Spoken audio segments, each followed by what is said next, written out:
Friends, welcome back to this video. आज की इस वीडियो में हम लोग ऐसे क्वेश्चंस के बारे में डिस्कस करेंगे जो बहुत सारे कॉम्पिटिटिव एग्जाम्स में बार बार पूछे जाते हैं।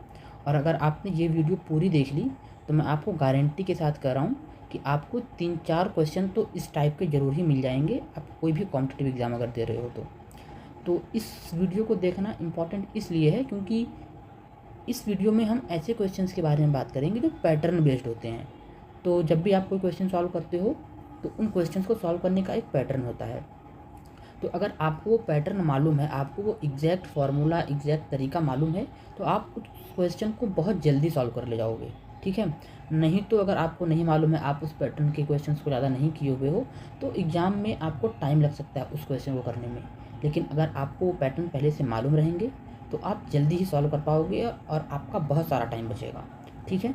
तो चलिए विदाउट एनी डिले हम इस वीडियो को स्टार्ट करते हैं। तो सबसे पहला जो पैटर्न है वो है एलसीएम और एचसीएफ का। तो ऐसा क्या होता है कि आपको एग्जामिनर क्वेश्चन में बताएगा कि किसी दो नंबर का आपको एचसीएफ दे देगा। ठीक है। जैसे मैंने बोला कि अगर दो नंबर्स हैं, मैंने कहा कि एक नंबर है ए और दूसरा बी, तो वो कहेगा कि इनका एचसीएफ आपको दे देगा कि एचसीएफ, मैंने बोला कि लेट्स से इसका एचसीएफ बोल देगा 15 है। फिर other factors of least common multiple LCF which will be most probably prime number. तो आपको एचसीएफ दे देगा और आपको जो एलसीएम होता है उसके दो फैक्टर्स जो होंगे वो और दे देगा। तो अगर आपको मालूम हो तो अगर आप कहोगे कि एलसीएम में क्या होता है, अगर दो नंबर है, मैंने कहा कि मान लो एक 12 है और एक 15 है, तो अगर आप 12 को फैक्टराइज करोगे तो क्या लिखोगे 3 गुणे के 4, और 15 को करोगे तो क्या मिलेगा 3 गुणे के 5। तो जो इसका एचसीएफ होगा वो क्या होगा, ये 3 तो इसका एचसीएफ हो गया, राइट, 3 क्या हो गया एचसीएफ। लेकिन जो एलसीएम होगा वो क्या होगा, अब एचसीएफ तो आप लिखोगे एचसीएफ इंटू ये जो दोनों अलग अलग फैक्टर्स बचे हुए हैं अभी, तो एचसीएफ इंटू 4 इंटू 5, ये आपका एलसीएम बनता है। तो एग्जामिनर आपको यही तीनों डिटेल्स देता है। आपको वो क्या करेगा कि वो आपको ये एचसीएफ दे देगा, आपको ये नंबर दे देगा और ये नंबर दे देगा, ये तीनों आपको डिटेल्स दे देगा। और आपसे पूछता क्या है, smaller of the two numbers, दोनों में से स्मॉलर नंबर कौन है। जो आपको दोनों नंबर स्टार्टिंग में एग्जामिनर देगा उसमें से स्मॉलर कौन सा है और लार्जर कौन सा है। ठीक, ओके। ये तो हो गया कि एग्जामिनर क्वेश्चन क्या पूछता है। अब इन क्वेश्चंस को सॉल्व करने का पैटर्न क्या है वो हम एक एग्जाम्पल से समझेंगे। ठीक है। तो लेट्स स्टार्ट। तो क्वेश्चन क्या है, HCF of two numbers is 12। तो हमने कहा कि ठीक है भाई साहब, आप बोल रहे हो एचसीएफ 12 है, ले लिया 12। फिर बोल रहा है कि other factors of the LCM are 19 and 23। तो अब ये बोल रहा है कि जो अदर फैक्टर्स है वो कौन कौन से हैं भाई, एक तो 19 है और एक 23 है। अगर आप इधर वाले पे आप स्लाइड में आओ तो हमने क्या डिस्कस किया था, हमने डिस्कस किया था कि LCM equal to HCF, LCM equal to HCF into ये जो दोनों फैक्टर्स पड़े हुए हैं इधर पे, ये 4 और 5। ठीक है। तो हम भी यहाँ पे वही करने जा रहे हैं। तो हमने कहा कि भाई LCM equal to HCF into जो दोनों फैक्टर्स पड़े हुए हैं, ये 19 और ये 23, तो 19 इंटू 23। ओके, ये तो हो गया। फिर ये क्या बोल रहा है कि find the difference between both the numbers, both the numbers. तो जो दोनों नंबर्स के बीच में भाई साहब डिफरेंस होगा वो क्या होगा, आप इधर पे ही आ जाओ, एग्जांपल से समझने की कोशिश करते हैं। ठीक है। एक था 12, एक था 15। अब क्या करोगे, एक तो एचसीएफ हमारे पास है ही। अगर मैं दोनों नंबर्स की बात करूं, मैंने कहा कि नंबर 1 वो क्या होगा एचसीएफ इंटू ये फैक्टर, पहला वाला फैक्टर जो कि 4 हो जाएगा। दूसरा नंबर क्या होगा एचसीएफ इंटू दूसरा वाला नंबर 5। और अगर डिफरेंस की बात करूँगा तो क्या हो जाएगा, एचसीएफ बाहर ले लिया और ये 5 - 4 कर दिया, तो ये हमारा डिफरेंस आ जाएगा। ये क्या होगा हमारा डिफरेंस। तो ये क्वेश्चन की अगर बात करें तो डिफरेंस क्या आ जाएगा, एचसीएफ कॉमन ले लिया और डिफरेंस के लिए 23 - 19 कर दिया, बड़ा नंबर माइनस छोटा नंबर। तो क्वेश्चन में वापस आते हैं, एचसीएफ हमारा 12 है, तो 12 और 23 - 19 कितना हो जाता है 4, तो 12 4 जा 48, ये हमारा आंसर आ गया। तो फिर से अगर आपको मैं इजीली समझाऊं कि अगर आपको दोनों नंबर का एचसीएफ दिया हुआ है और दोनों फैक्टर्स दिए हुए हैं और आपसे डिफरेंस पूछ ली दोनों नंबर्स के बीच में, तो आपको कुछ नहीं करना है, आपको HCF को इन दोनों नंबर्स के डिफरेंस से, ये जो दोनों नंबर हैं इनके डिफरेंस से मल्टीप्लाई कर देना है। तो 12 × 4 = 48। तो अगर आपको ये पैटर्न पता है, ठीक है, अगर आपको ये पैटर्न पता है तो मैं सच बता रहा हूँ, ये क्वेश्चन पढ़ने के बाद आपको 5 सेकंड नहीं लगेगा, आप इस क्वेश्चन को तुरंत सॉल्व कर ले जाओगे। ठीक है, ये हो गया हमारा पहला पैटर्न का क्वेश्चन। अब हम अगले पैटर्न पर चलते हैं। अगला पैटर्न क्या है? अगला पैटर्न है रेगुलर पॉलीगन्स के ऊपर। तो इस पैटर्न को समझने के लिए सबसे पहले ज़रूरी ये है कि हम ये जानें कि रेगुलर पॉलीगन्स होते क्या हैं। ठीक है, तो रेगुलर पॉलीगन्स का मतलब ऐसे पॉलीगन्स जिनकी सारी साइड्स इक्वल होती हैं। ठीक है, तो ऐसे शेप्स जिनकी सारी साइड्स इक्वल होती हैं, जैसे एग्जाम्पल्स में अगर मैं कहूँगा तो इक्विलेटरल ट्रायंगल, ये थोड़ा साइड्स में प्रॉब्लम हो सकती है, इक्विलेटरल ट्रायंगल तीनों साइड्स इक्वल। एक स्क्वायर हो सकता है, क्यों? क्योंकि स्क्वायर्स की भी चारों साइड्स बराबर होती हैं। ऐसे ही एक पेंटागन हो सकता है जिसकी सारी साइड्स बराबर हों। ठीक है, ये हो गया कॉन्सेप्ट रेगुलर पॉलीगन का। ओके, तो हमें दिया क्या क्या रहेगा? हमें दिया रहेगा कि इंटीरियर एंगल और एक्सटीरियर एंगल में से बड़ा कौन सा है। ये दिया हो सकता है कि इंटीरियर एंगल और एक्सटीरियर एंगल में से बड़ा कौन सा है, या फिर ये भी दिया जा सकता है कि इंटीरियर माइनस एक्सटीरियर क्या है, या एक्सटीरियर माइनस इंटीरियर क्या है।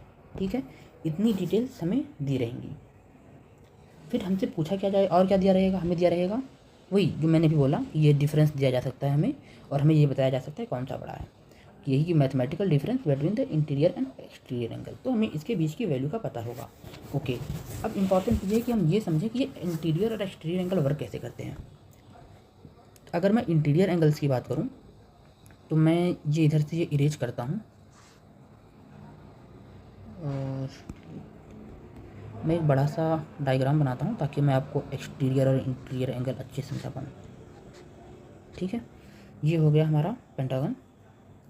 और अगर मैं अब इस साइड को ऐसे एक्सटेंड करते जाऊँ, इस वाले को इधर, इस वाले को इधर, और इस वाले को इधर, और इस वाले को इधर।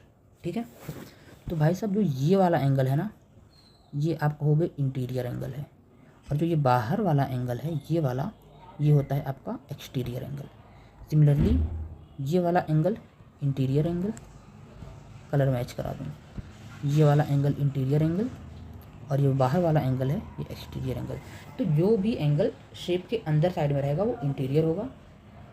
मुझे इसका हिंदी एग्जैक्ट वर्ड नहीं पता हिंदी में क्या बोलते हैं, आप लोग इसको बस समझने की कोशिश करो कि अंदर वाले को इंटीरियर बोलते हैं, बाहर वाले को एक्सटीरियर बोलते हैं। ठीक है, अगर आप ध्यान से देखो तो interior angle plus exterior angle बराबर 180 डिग्री बन रहा है। क्यों? क्योंकि भाई ये तो एक सीधी लाइन बन रही है ना, ये बिल्कुल एक सीधी लाइन बन रही है, और ये इंटीरियर है और ये एक्सटीरियर है। ठीक है, इतनी इन्फॉर्मेशन देने के बाद एग्जामिनर आपसे पूछेगा क्या? एग्जामिनर आपसे पूछेगा कि भाई हम जिस पॉलीगन की बात कर रहे हैं उसमें साइड्स कितनी हैं, ये तो बताओ कि उसमें साइड्स कितनी हैं। ठीक है, अब इसको हम दो तरीके से पहले करते हैं कि मैं आपको एग्जाम्पल दिखाता हूँ और इसको नॉर्मल तरीके से सॉल्व करने की कोशिश करता हूँ, फिर आपको बताऊँगा कि अगर ये क्वेश्चन आता है तो एग्जैक्ट तरीका क्या होगा सॉल्व करने का। ठीक है, तो अगर कोई एक आप इसको कॉन्सेप्चुअली सॉल्व करने की कोशिश करोगे तो कैसे करोगे? इतनी इन्फॉर्मेशन देने के बाद एग्जामिनर आपसे पूछेगा क्या? एग्जामिनर आपसे पूछेगा कि भाई हम जिस पॉलीगन की बात कर रहे हैं उसमें साइड्स कितनी हैं, ये तो बताओ कि उसमें साइड्स कितनी हैं।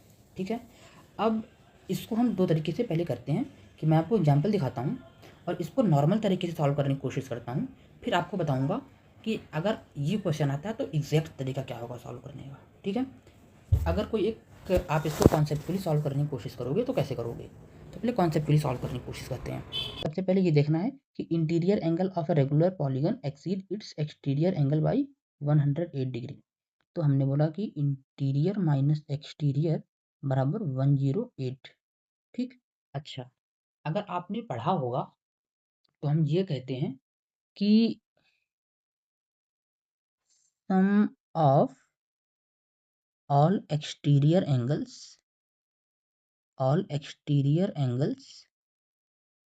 Is equal to 180 degree, sorry 180 नहीं, सॉरी 360 डिग्री। देखो वीडियो थोड़ी लंबी हो सकती है, क्यों? क्योंकि मैं आपको इसमें कॉन्सेप्ट भी समझाते चल रहा हूँ ताकि आपको लॉजिक भी पता रहे कि ये पैटर्न जो बन रहा है उसका जो हम लास्ट में एक शॉर्टकट फॉर्मूले के तरीके से यूज करेंगे वो आ कहाँ से रहा है। अगर आपको ये कॉन्सेप्ट पता रहेगा तो फॉर्मूला भी आपको ईजिली याद रहेगा। लेकिन अगर आप सिर्फ कॉन्सेप्ट नहीं जानोगे और सिर्फ फार्मूले के ऊपर डिपेंड करोगे तो प्रॉब्लम हो सकती है, क्योंकि इतने सारे शॉर्टकट रहते हैं, आपको याद रख पाना बहुत डिफिकल्ट होगा।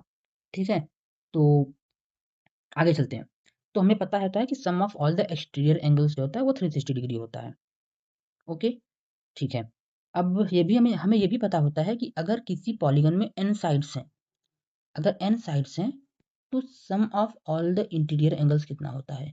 सम ऑफ ऑल इंटीरियर एंगल्स कितना होता है भाई? वो होता है n-2 इंटू 180 डिग्री।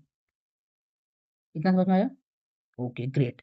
तो ये तो हमें जो पहले से पता होना चाहिए। ठीक है, चलो अब क्वेश्चंस को सॉल्व करते हैं। तो सबसे पहले हमें ये पता है कि मान लेते हैं कि हमारा जो पॉलीगन है उसमें n साइड्स हैं। अगर n साइड्स हैं तो उसकी टोटल एंगल कितने होंगे? n-2 इंटू 180 डिग्री, ये टोटल एंगल बनेगा। अगर टोटल एंगल ये बन रहा है और हमें ये पता करना है कितनी साइड्स हैं, तो हर एक एंगल कितना होगा? हर एक एंगल को अगर हम n से डिवाइड कर दूं तो मुझे हर एक एंगल पता चल जाएगा कि हर एक एंगल का मेजरमेंट कितना है। Perfect, perfect. अब दूसरी तरफ मुझे पता है कि sum of all the exterior angle ही 360 डिग्री। तो भाई अगर टोटल 360 डिग्री है और मैं इसको अगर n से डिवाइड कर दूं तो मुझे एक एक्सटीरियर और एक इंटीरियर मिल जाएगा। तो जो ये वाला पार्ट है ना, ये वाला पार्ट, ये मुझे दे रहा है एक इंटीरियर एंगल और ये क्या दे रहा है? एक एक्सटीरियर एंगल। ठीक, देखो क्योंकि ये रेगुलर पॉलीगन है तो सारे के सारे इंटीरियर एंगल्स इक्वल होंगे एंड सारे के सारे एक्सटीरियर एंगल्स भी इक्वल होंगे। ठीक है, ओके, आगे सॉल्व करते हैं। अब आगे अगर सॉल्व करते हैं तो ये बनेगा भाई 180 डिग्री और n, तो मैंने कहा कि डिग्री को छोड़ देता हूँ, मैं ऐसे ही लिख लेता हूँ 180 n माइनस ये क्या हो जाएगा 360, 180 इंटू 2 360 माइनस का, और फिर ये माइनस का 360 और 360 और अपॉन n, क्योंकि एल सी ये डिनोमिनेटर तो n ही है तो n ही रख लिया सीधे, बराबर कितना दे रहा है भाई साहब? 108। ठीक है, अब ये वाला n मैं उठा करके इधर ले गया, ये यहाँ बन गया 108 n। अब ये 360 और ये 360 मिलकर कितना बना देंगे? 720। ठीक है, चलो ठीक है, अभी रोकते हैं यहाँ पे, ये बना देगा 720 यहाँ पे, और ये 108 n इधर आएगा तो वो क्या बन जाएगा भाई? ये बन जाएगा 180 n माइनस 108 n, और ये वाला तो निगेटिव में है, निगेटिव का 720, तो जब इस तरफ राइट हैंड साइड में जाएगा तो क्या बन जाएगा? पॉजिटिव का 720, और फिर ये बन जाएगा 72n इज इक्वल टू 720, तो n इक्वल टू 10। तो हमारे जो पॉलीगन है उसका साइड कितना आ गया भाई? 10। ये तो बन गया हमारा सॉल्यूशन अगर आप इसको कॉन्सेप्चुअली करते हो तो, लेकिन एग्जाम में इतना टाइम तो होता नहीं है, तो फिर कैसे करेंगे? तो चलो मैं हूं ना, मैं बताता हूँ कैसे करेंगे।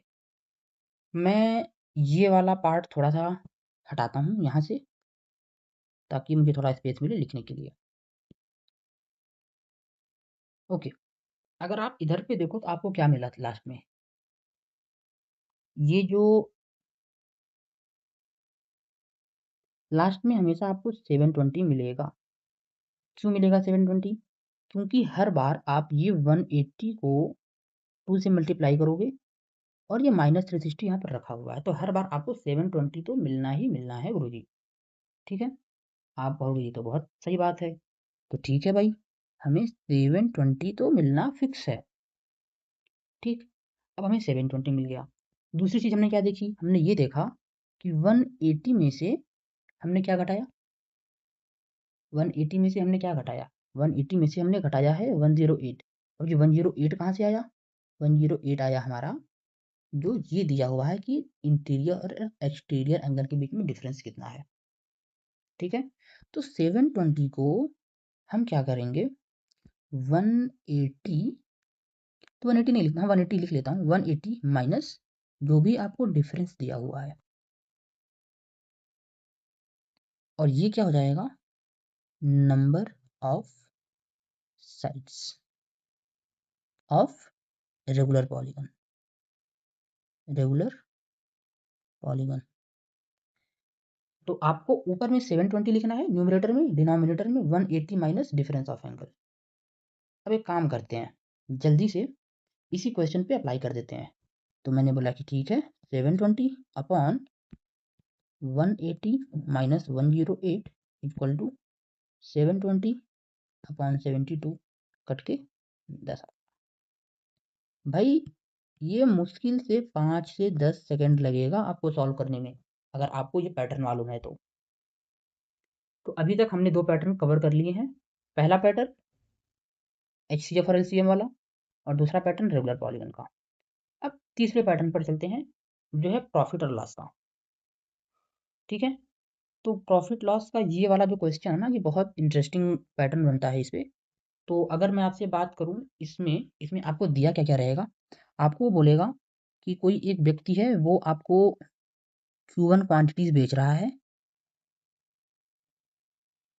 रुपीज, कुछ भी रुपीज, इतने रुपए में इतना रुपया बेच रहा है, और इसको कुछ प्रॉफिट हो रहा होगा या लॉस हो रहा होगा, प्रॉफिट हो रहा होगा, लॉस हो रहा होगा, या कुछ भी नहीं हो रहा होगा। अगर मान लो कि अगर वो बेच रहा है तो प्रॉफिट या लॉस होगा, लेकिन अगर उसने खरीदे हैं तो कुछ नहीं हो रहा होगा, ना तो लॉस हो रहा होगा ना तो प्रॉफिट हो रहा होगा। तो मैं ऐसे कह सकता हूँ कि कोई आदमी 10 एप्पल्स 10 एप्पल्स 25 रुपीज़ में खरीद रहा है या बेच रहा है, जो कुछ भी है।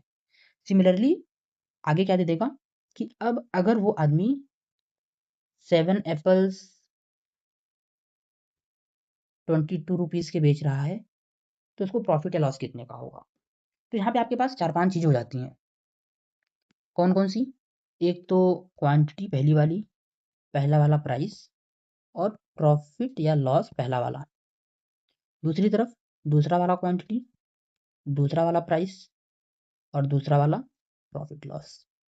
तो यहाँ से हर बार आपको कोई ना कोई 5 चीज़ें दी जाएंगी।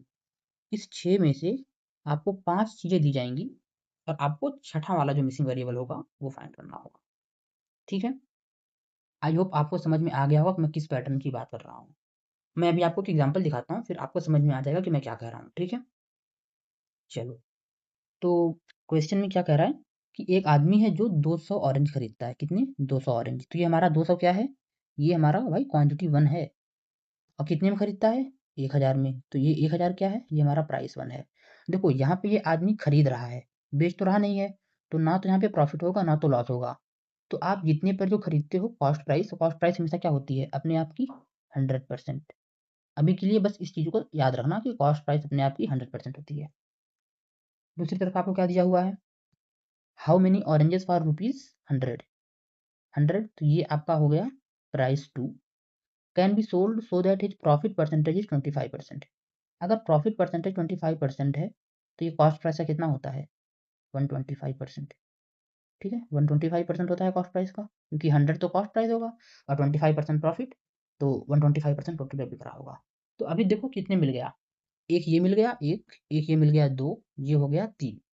तो 1 2 3, ये चौथा है प्राइस, और ये पांचवा है।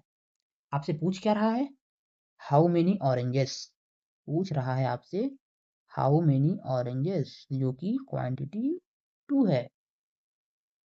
तो जब भी आपको ऐसा सवाल मिले, इसका एक बिल्कुल स्ट्रेट फॉरवर्ड फॉर्मूला होता है, जो मैं यहाँ पे लिख दे रहा हूँ, आप नोट कर लेना। और उसी पे आपको ये सारी की सारी वैल्यूज उठा करके डाल देनी है, और आंसर आपके सामने होगा। ठीक है, तो फार्मूला क्या है उसका, मैंने कहा कि भाई फॉर्मूला होता है इसका क्वांटिटी 1 अपॉन प्राइस 1 इंटू ये जो प्रॉफिट लॉस जो कुछ भी है उसका परसेंटेज। ठीक, ये इक्वल टू किसके हो जाता है, quantity 2 upon price 2 into profit loss in दूसरे वाले केस में और ये वाला प्रॉफिट लॉस पहले वाले केस में। ये है फॉर्मूला। अब मैं सीधे सीधे ये जो वैल्यूज इसमें दी हुई हैं सीधे सीधे इस पर डाल देता हूँ। तो अगर मैं वैल्यूज को इस पर डाल देता हूँ तो क्या मिलेगा देखते हैं। क्वांटिटी 1 हमारे पास 200 है, 200। प्राइस कितनी थी भाई, 1000। तो इसमें ना आपको ऐसा नहीं कैलकुलेट करना है कि पर ऑरेंज कितना प्राइस आएगा, वो सब चेक करने का झंझट खत्म। वो सब आपको चेक ही नहीं करना है, आप सीधे इस फॉर्मूले में डालो और वैल्यू निकालो इनटू। ये पहला वाला सिनेरियो है, पहले वाले सिनेरियो में कोई प्रॉफिट लॉस नहीं हो रहा है, क्यों, क्योंकि वो खरीद रहा है। तो मैं उसको 100% लिख लूँगा, ठीक है। 100% equal to quantity two, quantity two कितनी है हमें नहीं पता, तो हमने उसको Q2 ही लिख लिया। प्राइस टू कितना है भाई, price two 100 rupees, 100 into percentage कितना है, ये 125% हो जाएगा। ठीक, आई होप इतना क्लियर है। अब कैंसल आउट ही करना है सिर्फ, 0 0, ये 0 0 खत्म, ये वाला 0 यहाँ से खत्म। ठीक, अब अगला क्या कटेगा, ये 25 से कटेगा, तो 25 25 125, ये 4 से कटेगा, 25 चौके 100। और जो ये वाला 5 है ऊपर का, ये 5 यहाँ से कट जाएगा 4। तो फाइनली Q2 क्या आ गया, this implies Q2 equal to 4 into 4 16। ये आपका आंसर आ गया भाई साहब। तो ये जो क्वेश्चन है अगर ऐसे आएगा तो काफ़ी टाइम लगेगा, लेकिन आपको ये अगर फॉर्मूला पता है, ये ट्रिक पता है आपको, तो आप सीधे इसमें वैल्यू डालो और आंसर आ जाएगा। ठीक है, ओके। बढ़ते हैं अब हम अगले। अभी हमने इतना कर लिया है, देखो अगर आपको वीडियो थोड़ा लंबी लग रही है और आपको लग रहा है कि मैं थोड़ा धीरे बोल रहा हूँ, तो आई विल रिकमेंड यू कि आप 1.5x या 2x पे इस वीडियो को देख सकते हैं। और अगर आपको इनमें से कोई भी एक पैटर्न मालूम है तो आप उस पर टाइम मत वेस्ट करो, सीधे अगले पैटर्न पर निकल लो। ठीक है, और अगर आपको जो मैं पैटर्न बता रहा हूँ, अगर आपको इसके अलावा भी कोई और पैटर्न पता है जिससे हम इन क्वेश्चंस को और जल्दी सॉल्व कर सकते हैं, तो प्लीज़ कमेंट बॉक्स में कमेंट करिए, ताकि बाकी और लोगों को भी इससे मदद मिले। ठीक है, ठीक है, अगले पैटर्न पर चलते हैं।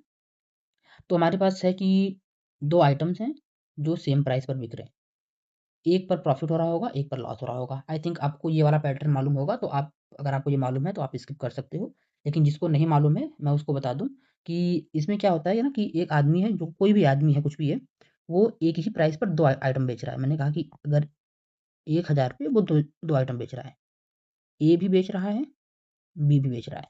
अब ए जो है ये X% प्रॉफिट लेकर के बेच रहा होगा, और बी जो है X% का लॉस लेके बेच रहा होगा। बस यही डिफरेंस है। ठीक है, एक लॉस भी बेच रहा है, एक प्रॉफिट बेच रहा है, लेकिन दोनों का सेलिंग प्राइस सेम है। अच्छा, अभी यहाँ पे इंपॉर्टेंट चीज़ ये है समझने वाली, कि देखो सेलिंग प्राइस सेम है और एक पे प्रॉफिट हो रहा है, एक पे लॉस हो रहा है। तो अगर जो सेलिंग प्राइस है अगर वो 1000 है और प्रॉफिट हो रहा है, इसका मतलब जो कॉस्ट प्राइस थी वो तो 1000 से कम रही होगी भाई इस केस में, पहले वाले में। और दूसरे वाले केस में अगर लॉस लेकर के 1000 बेच रहा है, तो दूसरे वाले केस में सीपी जो है वो 1000 से ज़्यादा रही होगी। ठीक है, बस ये मैं आपको कॉन्सेप्चुअली समझने के लिए बता रहा हूँ कि आपको एग्ज़ाम टाइम में कैसे सोचना है। अगर कभी ये दे करके आप तो आपसे एग्ज़ाम में कॉस्ट प्राइस पूछ ली किसी एक का भी, तो आपको एक आध दो ऑप्शन तो आप इजीली एलिमिनेट कर सकते हो। ठीक है, अब आपसे पूछा क्या जाएगा हमेशा, ओवरऑल प्रॉफिट या लॉस परसेंटेज, या फिर ओवरऑल प्रॉफिट लॉस अमाउंट, दोनों पूछा जा सकता है। ठीक है, तो हम इसको क्वेश्चन से देखते हैं, क्वेश्चन की हेल्प से हम इसे कैसे सॉल्व करने की कोशिश करते हैं। ठीक है, तो सबसे पहला कि अगर आपसे क्वेश्चन में दिया है यहाँ पे कि a shopkeeper sold 2 articles for ₹9639 each. तो दोनों आइटम उसने बोला कि भाई 9639 में बेचा है। On one he gained 19%, on the other he lost 19%। तो जैसा हमने डिस्कस किया, एक पर प्लस का 19 है, दूसरे पर माइनस का 19 है। What is the overall percentage gain और लॉस। तो जब भी ऐसा सिनेरियो आता है ना, तो एक ही याद रखना कि हमेशा क्या होगा, लॉस। और 4 ऑप्शंस में से 2 ऑप्शंस लॉस के होंगे और 2 ऑप्शंस प्रॉफिट के होंगे, मोस्ट ऑफ द केसेस में। तो आप प्रॉफिट वालों को तो पहले ही इग्नोर कर देना। कि भाई प्रॉफिट वाले खत्म, अगर टाइम नहीं है तुक्का मारना है, तो अब आपके पास सिर्फ 2 ऑप्शंस हैं, 2 में से 50-50 चांस हो सकता है। तो 2 प्रॉफिट वाले तो ऐसे ही खत्म कर देना। अब एक्चुअल में जो लॉस परसेंट होता है ना ऐसे केस में, लॉस परसेंट वो होता है x का स्क्वायर अपॉन 100%। तो अगर इसकी बात करूँ इस वाले केस में, तो हमें पता है कि 19 आया हुआ है, राइट? ये आप फार्मूला को नोट कर सकते हो अपनी किसी नोटबुक में या कहीं पे भी जहाँ पे भी आप अपने नोट्स बनाते हो। अब हमें पता है कि 19% का लॉस है, तो 19 का स्क्वायर अपॉन 100%। 19 का स्क्वायर कितना होता है? तो भाई साहब ने कहा कि 361 होता है। 361 अपॉन 100%।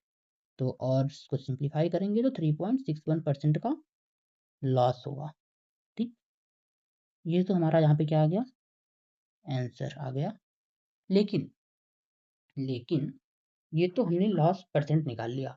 लेकिन अगर मान लो एग्जामिनर एक स्टेप और आगे बढ़ता है और आपसे बोलता है कि भाई मुझे ये भी बताओ कि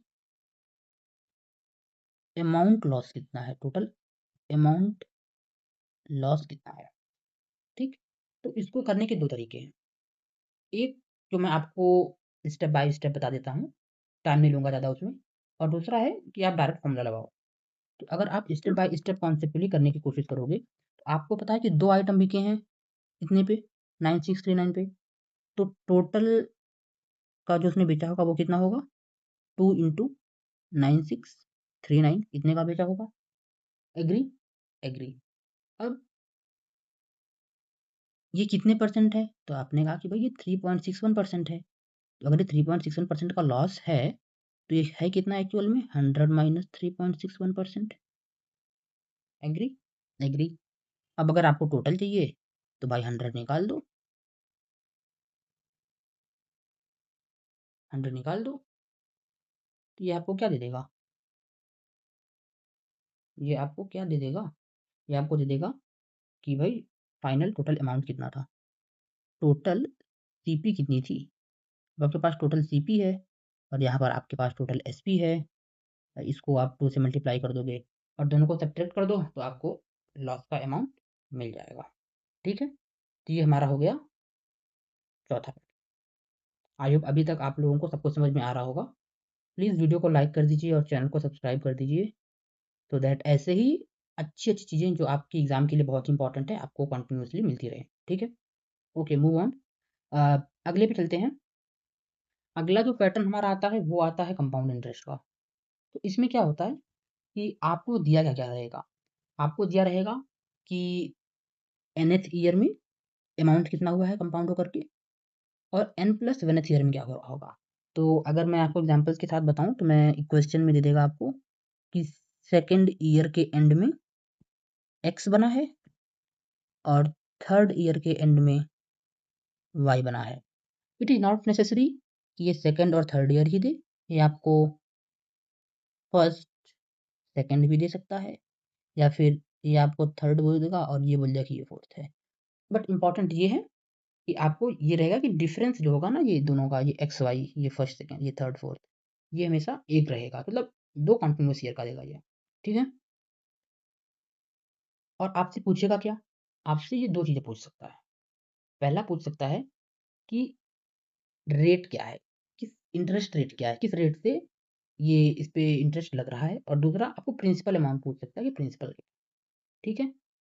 तो सबसे पहले हम बात करेंगे कि प्रिंसिपल अमाउंट की बात नहीं करेंगे, प्रिंसिपल अमाउंट को थोड़ा बाद में बात करेंगे।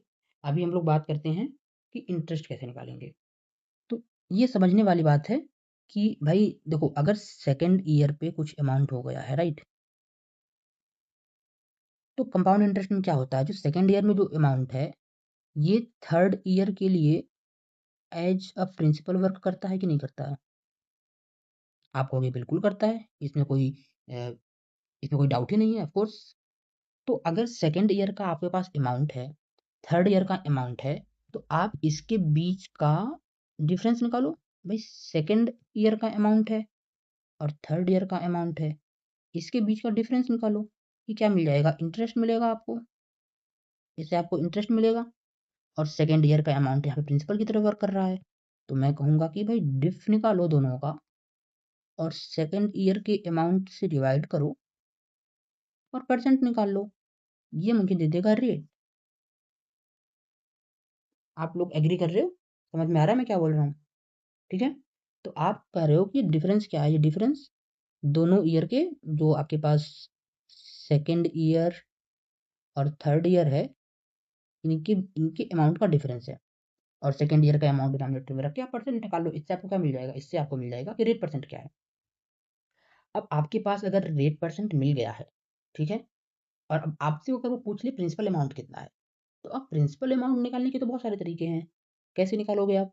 अगर आपको इफेक्टिव रेट मेथड पता है तो आप इफेक्टिव रेट मेथड से निकाल सकते हो। जैसे अगर आपको इंटरेस्ट मान लो 10% आया, ठीक है, 10% आया, या फिर 20% आया, या 30% आया, तो आप इफेक्टिव रेट मेथड निकाल सकते हो कि भाई 10 + 10 -10 × 10 अपॉन 100 करके ये आपका इफेक्टिव रेट निकलेगा। और आप इसकी हेल्प से पीछे की तरफ जाते हुए अमाउंट निकाल सकते हो कि भाई अगर ये मेरा कितना बन जाएगा, 10 10 20, और ये प्लस बनेगा यहाँ पे प्लस 21, तो ये टोटल कितना बन गया? 121% हो गया। तो साल के एंड पे तो 121% की वैल्यू हमें सेकेंड ईयर के एंड में मिल रही है।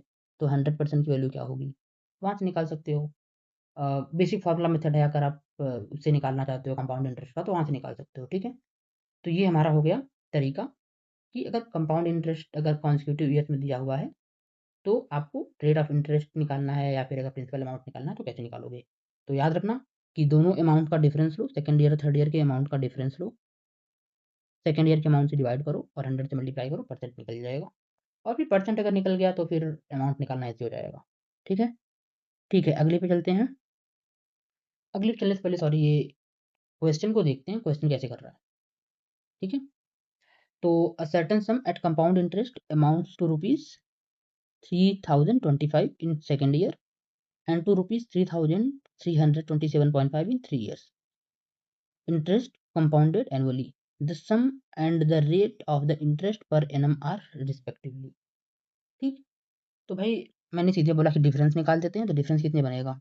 3,327 और 25, तो ये बन जाएगा 200, 302। डिफरेंस कितने का बना? 302.5, और बेस कितने का है? 325, और 100 से मल्टीप्लाई कर दिया। तो 100 से मल्टीप्लाई कर दिया तो ये डेसिमल तो ऐसे गायब हो गया, एक जीरो हट गया और एक जीरो यहाँ बढ़ गया, तो काट दिया तो कितना आ गया? 10% इक्वल टू आर। तो रेट तो 10% आ गया। अगर आप रेट भी निकाल ले रहे हो 10%, तो आई थिंक एक दो ऑप्शन तो पक्का ही कट जाएंगे एग्जाम टाइम पे। ठीक है, अब 10% निकाल लीजिए। अब बोल रहे the sum and the rate of interest per annum are. ठीक है, सम, अगर सम की बात करें तो भाई एक साल में 10%, दूसरे साल भी 10%। और आपको पता है कि कंपाउंड इंटरेस्ट में कैसे चलता है? 10 का 11, 10 का 11, 10% है। तो 10 पे अगर 10% मिलेगा तो कितने मिलेगा? एक। तो अगर आपका प्रिंसिपल 10 होता तो इंटरेस्ट कितना मिलता? सॉरी, अमाउंट कितना बन जाता? वो 10 11 बन जाता। 10 का 11 बना, 10 का 11 बना, तो मतलब 100% का 121% बनता। तो हमारे पास जो ये है ना 30-25, ये 121% की वैल्यू दी हुई है। तो 30-25 121% की वैल्यू है, और मुझे 100% की वैल्यू चाहिए, तो 100 से यहाँ कर दिया। अब 121 आपको पता है 11 से कटेगा, तो 11 गरियम 121 स्क्वायर है, 121 11 का, इसको 11 से काटा तो 11 दूना के 22 बचा 8, 11 से 77 बचा 5, 11 बचे 55, और फिर 11 से काटा इसको तो 11 दूना के 22 और 11 बचे 55, और यहाँ पे भी 11 तो खत्म ही हो गया। तो आंसर क्या आ जाएगा? 25 इंटू 100 इक्वल टू 2500। तो ये हमारा क्या हो जाएगा? Principal amount. तो आई होप आपको ये तरीका पसंद आया होगा कि भाई कि कैसे हम जल्दी से क्वेश्चन को सॉल्व कर सकते हैं। तो अगर आप ये सब करते हो जल्दी में, तो आई थिंक आप आराम से 25 से 30 सेकंड के अंदर इस क्वेश्चन को दोनों चीज़ें निकाल सकते हो। आर भी निकाल सकते हो और पी भी निकाल सकते हो। ज़्यादा टाइम तो नहीं लगेगा। ठीक है? ठीक है। अब बढ़ते हैं अगले पैटर्न की तरफ। अब कंपाउंड इंटरेस्ट है और एसआईसीआई दोनों का कंपैरिजन इसमें है। ठीक है? तो अगला पैटर्न क्या कर रहा है कि total simple interest accumulated over period of 2 और 3 ईयर्स आपको दिया हो। तो अगर आपको मैंने बोला कि 2 साल में मेरा एसआई जो है वो 400 है, आपको एक चीज़ तो पता चलेगी ना कि भाई अगर 2 साल में एसआई 400 हुआ है, तो एसआई तो हर साल सेम होता है। तो एसआई हर ईयर कितना मिलेगा? तो मैंने कहा कि भाई 200 मिलेगा हर साल। ये तो हमें पता होना चाहिए। अब total compound interest accumulated over the exact same period, तो आप ये 2 चीज़ें हमें दी हुई हैं। इसका मतलब ये है कि आपसे बोलेगा कि भाई 2 साल में एसआई के हिसाब से इतना हो गया और उसी 2 साल में सीआई के हिसाब से इतना हो गया, तो ये एक्स हो जाएगा, ये वाई हो जाएगा। आपको पता क्या करना होगा? रेट परसेंटेज और प्रिंसिपल अमाउंट, वही सेम चीज़ है जो हमने पिछले वाले में डिस्कस करी। ठीक है? यहाँ पर याद रखने वाली बात ये है कि एसआई हर साल सेम रहता है। ठीक है? इस क्वेश्चन को हम इस पैटर्न को हम क्वेश्चन के हिसाब से, क्वेश्चन की हेल्प से करेंगे तो आपको और ईज़िली समझ में आएगा कि मैं कहना क्या चाह रहा हूँ, और इसका जो पैटर्न है ना वो कितना ईज़ी है कि आप क्वेश्चन को मुश्किल से मुश्किल 15 से 20 सेकंड लगेंगे इस क्वेश्चन को उड़ाने में। तो चलो शुरू करते हैं। बोल रहा if at same rate of interest in 2 years the simple interest is ₹40 and compound interest is 65। समझ में आया? मैं 2 साल, ये बोल रहा है कि 2 साल की बात है, ठीक है? आर इसने हमें नहीं दिया हुआ है। 2 साल में वो एसआई को बोल रहा है कि भाई 40 हो गया है एसआई और सीआई कितना हो गया है 65। ठीक? अब ये जो 40 हुआ है इसका मतलब क्या है कि 20 फर्स्ट ईयर में और सेकंड ईयर में भी 20, क्योंकि एसआई तो हर साल सेम होता है। ठीक? ओके। तो सबसे पहले हमने ये निकाल लिया कि हर साल का एसआई कितना होगा। अब हमें क्या करना होगा कि ये चेक करो कि भाई जो ये तुम्हारा 65 है ये इससे ज़्यादा कितना है, क्योंकि ये जो 2 साल में अगर ये 40 हुआ है और ये 2 साल में 65 हो गया तो सीआई कितना ज़्यादा है 2 साल में? तो आप कहोगे कि भाई 65 में से 40 घटा दो, इसमें कौन सी बड़ी बात है, 25 तो आ ही जाएगा। तो मैंने घटा दिया और मुझे पता चला कि सीआई जो है वो 25 ज़्यादा है एसआई से इन 2 सालों में। ठीक है? तो इसका मतलब क्या हुआ कि जो ये 25 एक्स्ट्रा आ रहा है, अच्छा ठीक है छोड़ो, अगर एक ही साल की बात करूँ मैं, ठीक है, अगर मैं 1 साल की बात करूँ तो सीआई और एसआई तो सेम होते हैं। अगर मैं फर्स्ट में अगर बोला हूँ कि 1000 है, मैंने कहा प्रिंसिपल अमाउंट 1000 है, रेट 10% है और टाइम 1 ईयर है, तो अब भाई अब मैं चाहे सीआई लगाऊँ या एसआई लगाऊँ, मुझे इंटरेस्ट तो सेम ही मिलेगा। मुझे इंटरेस्ट जो होगा वो तो सेम ही मिलेगा। इस बात से एग्री करते हो या कि नहीं करते हो? 100। तो फर्स्ट ईयर में दोनों, at the end of first year SI और सीआई दोनों इक्वल रहे होंगे। इस बात से एग्री करो पहले, और अगर नहीं करते हो तो फिर से समझने की कोशिश करो कि भाई अभी फर्स्ट ईयर तक तो हमें इंटरेस्ट मिला ही नहीं है ना। कंपाउंड इंटरेस्ट तो इंटरेस्ट के ऊपर इंटरेस्ट होता है, तो जब अभी हमें इंटरेस्ट मिला ही नहीं है फर्स्ट ईयर के एंड तक, तो हम सीआई हमारा ज़्यादा कैसे होगा? तो फर्स्ट ईयर के एंड पे सीआई और एसआई इक्वल होते हैं। सेकंड ईयर के एंड में आप करो कि सीआई आगे निकल गया, क्यों निकल गया? क्योंकि अब उसको इंटरेस्ट के ऊपर इंटरेस्ट मिल रहा है। ठीक? तो भाई इंटरेस्ट तो 20 ही मिला था हमें। अगर देखूँ फर्स्ट ईयर के एंड पे तो इंटरेस्ट दोनों का 20 रहेगा। तो फर्स्ट ईयर के एंड पे 20 का इंटरेस्ट है और आप भाई साहब 20 का अब ये इस 20 पे आपको 25 मिल रहा है। तो कितने का मिल रहा है? आप जैसे सोचो कि आपको 20 पे 25 मिल रहा है, तो मतलब यहाँ पे रेट कितना हो गया? तो अगर मैं रेट की बात करूँ तो 25 मिल रहा है कितने पर? 20 पे, और मैंने इसको 100 कर दिया तो ये 5 बार गया, तो इसका मतलब है कि रेट जो है वो 125% है। तो भाई इतना बड़ा इंटरेस्ट रेट, ठीक है कोई बात नहीं। तो अगर हमारा रेट 125% है तो इसने पूछा कि what is the principal amount, what is the principal amount. तो अब इसमें तो और भी आसान है, क्यों? क्योंकि अगर आपको ये 125% मिला है और फर्स्ट ईयर पे इंटरेस्ट 20 रुपए का है, तो 20 रुपए जो हैं वो 125% के बराबर होंगे।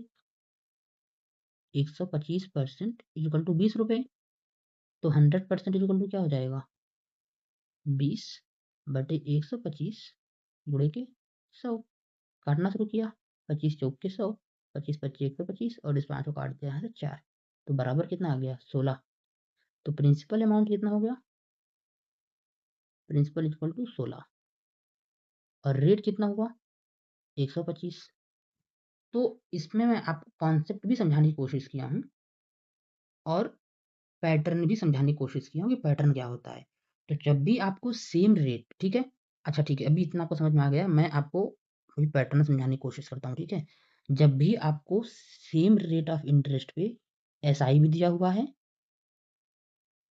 और कंपाउंड इंटरेस्ट भी दिया हुआ है, ठीक है। आपको SI भी दिया हुआ है और CI भी दिया हुआ है, और आपसे पूछे कि प्रिंसिपल अमाउंट क्या है या फिर इंटरेस्ट क्या है, तो आपके पास 2 तरीके होने चाहिए। आपको सबसे पहले क्या करना है, मैं इसको थोड़ा-सा ज़ूम कर देता हूँ। आपको सबसे पहले क्या करना है कि आपको फर्स्ट ईयर का एसआई निकालना है, कि मतलब फर्स्ट ईयर मतलब एवरी ईयर एसआई कितना मिलता है, ठीक? जब आपको ये मिल जाएगा तो आप इससे क्या निकालोगे, सेकंड स्टेप आपका होगा कि आपको निकालना है कि at the end of the year जो भी अमाउंट दिया हुआ है दूसरे साल पे, तो जैसे इसमें दिया ना कि 2 साल का टाइम है, 2 साल का टाइम है यहाँ पे, तो दूसरे स्टेप में आपको चेक करना है कि 2 साल में सीआई कितना ज़्यादा है, सीआई कितना ज़्यादा है, ठीक? ये निकाल लोगे और यहाँ से आपको क्या मिल जाएगा, रेट ऑफ इंटरेस्ट। और जब आपको रेट ऑफ इंटरेस्ट मिल जाएगा तो प्रिंसिपल निकालना तो आसान हो जाएगा। क्यों? क्योंकि अब आप वही देखो 125% चलो 20 है, तो आप वहाँ से इंटरेस्ट प्रिंसिपल अमाउंट निकाल सकते हो, ठीक है। तो आई होप ये भी आपको समझ में आ गया होगा। अब हम चलते हैं अगले पैटर्न की तरफ, और अगला पैटर्न है मेंसुरेशन का रेशियोज का। अब ये जो है इसमें मैं ज़्यादा डिटेल में नहीं जाऊँगा, बस आपको पैटर्न समझाने के लिए ले आया हूँ, क्योंकि इसके ऊपर बहुत सारे क्वेश्चंस बनते हैं, बहुत सारे क्वेश्चंस बनते हैं। इसमें क्या होता है कि आपको ना ज्योमेट्री के किसी भी चीज़ का कुछ भी रेशियो दे देते हैं। जैसे अगर मैं कहूँ तो अ, अगर कोई सर्कल है तो सर्कल के रेडियस का और किसी रेक्टेंगल के साइड का, स्क्वायर की साइड का रेशियो दे दिया। अगर मैं 3D की बात करूँ तो 3D में बोल देंगे कि इस स्फीयर का रेडियस और कोन का रेडियस का रेशियो ये है, तो आप दूसरी चीज़ों का रेशियो बताओ। तो ये सब चीज़ें इसमें दी हुई होती हैं। आपको इसमें क्या करना होता है, इसमें जो सबसे इम्पोर्टेंट चीज़ होती है, वो होती है कि आपको हर एक चीज़ का फ़ॉर्मूला पता होना चाहिए। हर एक चीज़ का फ़ॉर्मूला का मतलब आपको सबकी एरिया का फ़ॉर्मूला पता होना चाहिए, सबके पेरीमीटर का फ़ॉर्मूला पता होना चाहिए, हर एक चीज़ के वॉल्यूम का फ़ॉर्मूला पता होना चाहिए, और हर एक चीज़ की सरफेस एरिया का फ़ॉर्मूला पता होना चाहिए। तो मेरा कहने का मतलब है कि आपको ये सारी चीज़ें तो हमेशा याद होनी चाहिए भाई, याद होनी चाहिए, ठीक है। अब इस मैं जो समझाने की कोशिश कर रहा हूँ वो मैं आपको क्वेश्चन के थ्रू बताता हूँ, ठीक है। तो क्वेश्चन में देखो मैं 2 क्वेश्चंस रखा हूँ यहाँ पे, और आपको समझ में आ जाएगा कि मैं किस पैटर्न की बात कर रहा हूँ। तो पहला कह रहा है for a solid right circular cylinder, ठीक, सिलेंडर है तो अब सिलेंडर के जो भी फॉर्मूलेज हैं, सिलेंडर का सरफेस एरिया हो, सिलेंडर का वॉल्यूम हो, सिलेंडर का कर्व्ड सरफेस एरिया हो, सिलेंडर का फ्लैट सरफेस एरिया हो, सब कुछ याद रखो। तो for a solid right circular cylinder its radius and height are in the ratio 2:9। तो मैंने कहा कि एक सिलेंडर है और इस सिलेंडर में उसने बोला है रेडियस और हाइट ना, तो रेडियस रेशियो हाइट वो कितनी है, 2:9 है, ठीक है, कोई दिक्कत नहीं। They are melted and recast to a sphere, अभी वो स्फीयर में बना दी गई। यहाँ पे जरूरी बात ये समझने वाली कि ये देखो इन्होंने बोला कि दे आर मेल्टेड, मेल्टेड का मतलब क्या है, उनको पिघला दिया गया, पिघला करके अब एक स्फीयर बना दिया गया। तो जब भी आप किसी चीज़ को पिघला करके उसका शेप चेंज करते हो तो क्या नहीं बदलता है, वॉल्यूम नहीं बदलता है, ठीक, वॉल्यूम हमेशा सेम रहेगा ऐसे केस में, ठीक है, सेम रहेगा। बोल रहा है to sphere of diameter 24 centimetre. अब मैं यहाँ पे स्फीयर की भी डिटेलिंग लिख ही लेता हूँ। स्फीयर डायमीटर बोल रहे हैं 24 सेंटीमीटर का, अगर डायमीटर 24 है तो रेडियस कितने होगा, इनका इनका रेडियस हो जाएगा 12। If no metal is wasted during the process then find the height of the cylinder. तो सिलेंडर की हाइट पता करना है, मतलब हमें एच फाइंड करना है, ठीक है। अब सिलेंडर का वॉल्यूम क्या होता है, सिलेंडर का वॉल्यूम अगर मैं बात करूँ तो सिलेंडर का जो वॉल्यूम होता है उसका फार्मूला होता है पाई आर स्क्वायर एच, ठीक। और स्फीयर के वॉल्यूम का फार्मूला क्या होता है, दोनों इक्वल होंगे, तो मैंने कहा कि भाई इसका तो होता है 4/3 पाई आर क्यूब, ठीक। अब हमसे उसने पूछा है कि हाइट ऑफ सिलेंडर कितनी है। तो सबसे पहला चीज़ तो मैंने क्या किया कि इस पाई को इस पाई से उड़ा दिया। आर की वैल्यू बता रहा है कि 2 है, मैंने 2x मान लिया, ठीक है। तो 2x का स्क्वायर और h कितना हो जाएगा 9x, 9x is equal to 4/3 r की क्यूब तो 12 है, तो मैंने इसको भी लिख लिया 12 गुणे 12 गुणे 12। मैंने 12 क्यूब क्यों नहीं किया, क्योंकि मुझे पता है कि मुझे ये बहुत सारी यहाँ पे कटिंग करनी है, इसलिए मैंने 12 क्यूब नहीं किया।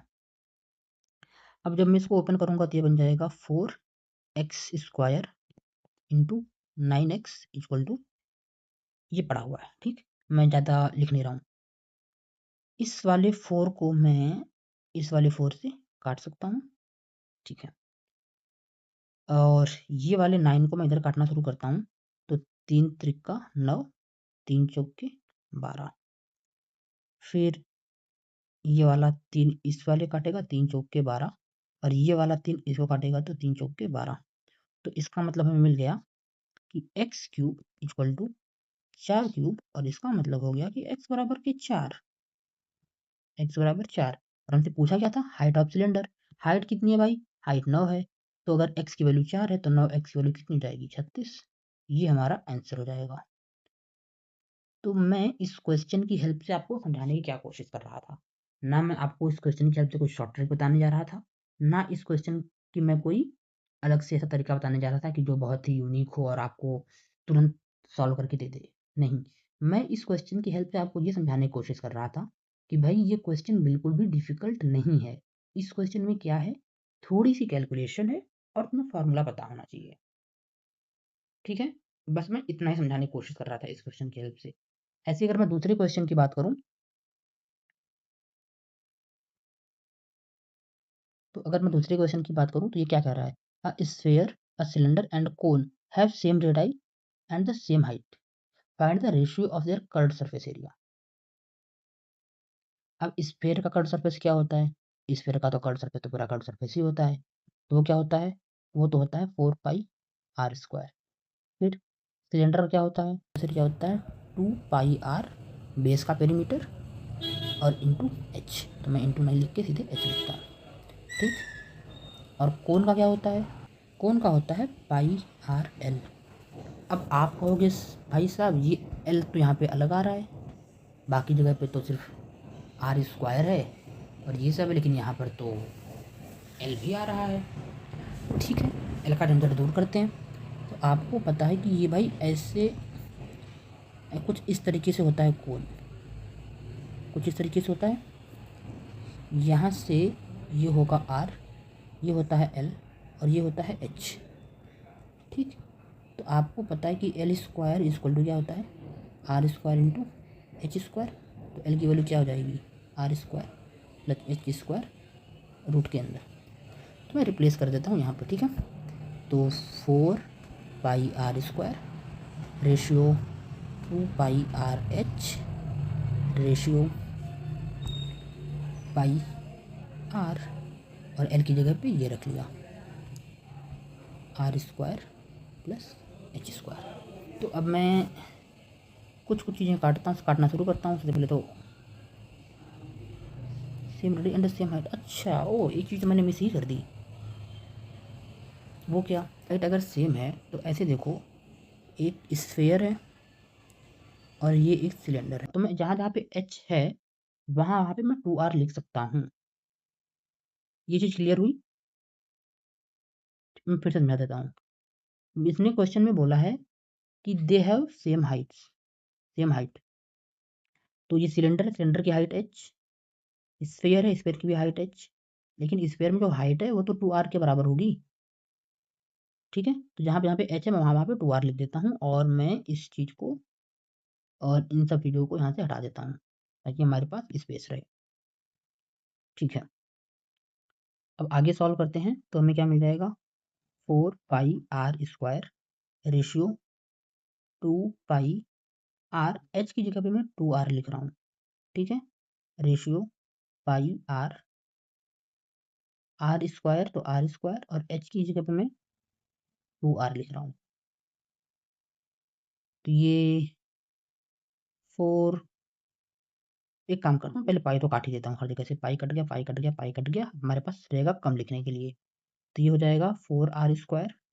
ये 2 4r²।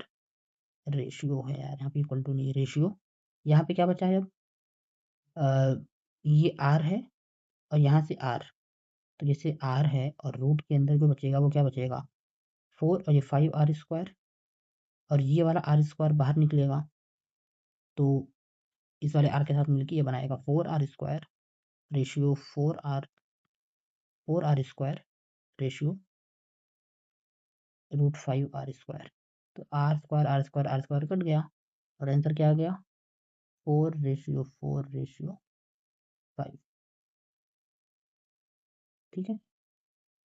सॉरी, ये थोड़ा सा मैंने कॉम्प्लिकेट कर दिया, मैं थोड़ा क्वेश्चन को ध्यान से नहीं देखा। बट हाँ, जो मैं समझाने की कोशिश कर रहा था वो ये है कि क्वेश्चन डिफिकल्ट नहीं है, थोड़ा सा बस कैलकुलेशन है, आपको सिर्फ रेशियोज निकालने हैं। तो ऐसे में आपको इन हर एक चीज़ का फार्मूला याद रहना बहुत ज़रूरी है। ठीक है। ओके, अब हम बढ़ते हैं अगले क्वेश्चन की तरफ, जो है टाइम वर्क के ऊपर। ठीक है। आपको दिया क्या क्या रहेगा? आपको दिया ये रहेगा कि अलग अलग आदमी हो सकते हैं, ए बी सी डी, या फिर ए बी सी, या फिर सिर्फ दो, कुछ भी हो सकता है। और ये दिया रहेगा आपको कि वो दोनों, मतलब वो लोग अपना अगर कोई काम अकेले अकेले कर रहे हैं तो कितने दिन में खत्म कर लेंगे। तो ऐसा भी हो सकता है कि वो दे दे कि ए जो है वो किसी काम को 10 दिन में खत्म करता है, बी किसी काम को 15 दिन में खत्म करता है, कुछ भी ऐसा कुछ भी दे सकते हैं, सी किसी काम को 40 दिन में खत्म करता है, कुछ भी दे सकते हैं। ठीक है। और फिर ये भी दे सकते हैं कि मान लो कि तीनों ने साथ में काम किया और इनको कुछ अमाउंट मिला आखिरी में। मैंने कहा कि लेट्स से कितना मिलेगा, मैंने कहा कि मान लो 12,000 मिल गया। तो भाई अगर देखो, और फिर वो हमसे क्वेश्चन में एंड में ये पूछेगा कि अ, लोगों को कितना पैसा मिला, या फिर ए को कितने रुपए मिले, बी को कितने रुपए मिले, सी को कितने रुपए मिले, ऐसे पूछ सकता है, जो कि डायरेक्ट होगा। दूसरा तरीका क्या हो सकता है? दूसरा तरीका क्वेश्चन का ये हो सकता है कि वो ये पूछ सकता है आपसे कि ए को बी से कितना ज़्यादा मिला, या ए और बी का मिला करके सी से कितना ज़्यादा है। तो इस टाइप के क्वेश्चन वो आपसे पूछ सकता है। ठीक। ऐसे केस में आपको समझने वाली बात ये होगी कि अगर ए किसी काम को 10 दिन में कर रहा है और बी 15 दिन में कर रहा है और सी 40 दिन में कर रहा है, इसका मतलब क्या है? इसका मतलब ये है कि ए की एबिलिटी जो है ना, वो बी से ज़्यादा है। कि ए तो 10 दिन में खत्म कर रहा है, बी 15 दिन में खत्म कर रहा है, मतलब ए बी से ज़्यादा है। और सिमिलरली बी की एबिलिटी सी से ज़्यादा है। तो अगर आप ऑप्शंस देखो और अगर आपको कुछ रेशियो निकालना हो या तीनों के अमाउंट निकालना हो, तो इस बात का ध्यान रखना कि वो इसी ऑर्डर में होने चाहिए फिर। तो अगर आपको अगर सिर्फ एक ऑप्शन ऐसा मिल रहा है जहाँ पे ये ऑर्डर फॉलो हो रहा है, आप सेलेक्ट करो, आपको क्वेश्चन सॉल्व करने की ज़रूरत नहीं है। लेकिन अगर आपके पास टाइम नहीं है और आप देख रहे हो कि एटलीस्ट एक या दो ऑप्शन ऐसे हैं जो इस पैटर्न को फॉलो नहीं कर रहे हैं, तो आप उन क्वेश्चंस को ऑप्शन से एलिमिनेट कर दो, उन ऑप्शंस को, और जो दो ऑप्शन बचे हैं आप उसमें गेस ले सकते हो। ठीक है। तो ये मैंने आपको कॉन्टेक्स्ट दे दिया कि क्वेश्चन में क्या क्या दिया रहता है, क्या क्या पूछेगा। अब मैं आपको क्वेश्चन दिखाता हूँ और उस क्वेश्चन की हेल्प से हम समझने की कोशिश करते हैं क्या हो रहा है। ठीक है। तो क्वेश्चन कह रहा है A alone can complete a work in 10 days.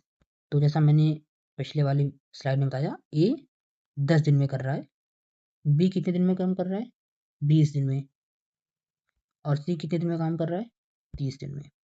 ठीक। अब आप सबको पता है कि अब हमें इनकी एफिशिएंसी निकालनी है। अगर एफिशिएंसी निकालनी है तो पहले इन तीनों का एलसीएम लेंगे, और 10 20 30 का एलसीएम कितना होता है, 60। अब 60 के बाद इनकी एफिशिएंसी निकालेंगे, तो इसकी एफिशिएंसी 6, इसकी एफिशिएंसी 3, और इसकी एफिशिएंसी 2। अब आप बोलोगे कि भाई एफिशिएंसी कैसे निकाल दी? एफिशिएंसी ऐसे निकाल दी कि ये 60 को मैंने डिवाइड किया 10 से, तो 6 मिला। फिर 60 को मैंने 20 से डिवाइड किया तो 3 मिला, फिर 30 से किया तो 2 मिला, तो ये हमें टोटल एफिशिएंसी मिल गई। ठीक। ओके। ओके। फिर बोला दे टुगेदर अर्न ₹1100। अब तीनों ने मिलकर के 1100 कमाए हैं। By how much do the total earning of A and C exceed the earning of B. तो ए और सी को साथ में लेना है और बी से कंपेयर करना है। ठीक है। ओके। अब अगर आप ये देखो कि इनकी जिस रेशियो में इनका एफिशिएंसी रहती है उसी रेशियो में इनको पैसे भी मिलेंगे। तो मैं टोटल अगर एफिशिएंसी की बात करूँ कितनी जाएगी, 639 और 2 11। 11 एफिशिएंसी पे आपको 1100 मिल रहा है, तो मतलब एक एफिशिएंसी पे 100 मिल रहा है। तो ए और सी की अगर मैं बात करूँ, ए+ सी, वो तो 8 है, 8 है, 8 है, और बी कितना है, 11 है। 11 एफिशिएंसी पे 100 मिल रहा है, तो मतलब ए और सी की अगर मैं बात करूँ, ए प्लस सी, वो तो 8 है, 8 है, 8 है, और बी कितना है, 11 है। 3 है, तो ए और सी से कितने ज़्यादा हैं? 5, 5 ज़्यादा हैं। तो अगर 5 ज़्यादा हैं, तो ए और सी को 500 ज़्यादा भी मिलेगा और ये आपका आंसर हो जाएगा। ठीक है? तो आई होप आपको ये सारे के सारे पैटर्न बेस्ड क्वेश्चंस जो हैं आपको समझ में आए होंगे। ठीक है? आई थिंक ये वाला पैटर्न भी थोड़ा ईज़ी ही था। बस मैं आपको ये बता रहा हूँ कि आप आपके पास ये टाइम दिया हुआ है, टाइम से एफिशिएंसी निकालो, एफिशिएंसी से रेशियो निकालो और ऐसे चेक कर लो 6 2 8 और ये 3 तो 8 में 3 5 5 ज़्यादा है तो 5 का 500 तो ये आपका आंसर आ जाएगा। तो आई होप ये वाला भी क्वेश्चन आपको प्रॉपर्ली क्लियर हो गया होगा और अ, इस वीडियो से आपको ज़रूर कुछ कुछ नया सीखने को मिला होगा। अगर आपको ऐसी ही वीडियोज़ चाहिए तो प्लीज़ चैनल को सब्सक्राइब करिए, इस वीडियो को लाइक करिए और शेयर करिए ताकि और भी लोग इस चीज़ का फ़ायदा उठा पाएँ। And thank you for watching this. अगर आपको इसमें किसी भी क्वेश्चन का कोई और तरीका मालूम है जो इससे बेहतर हो सकता है तो प्लीज़ कमेंट बॉक्स में कमेंट करके ज़रूर बताइएगा। Thank you everyone.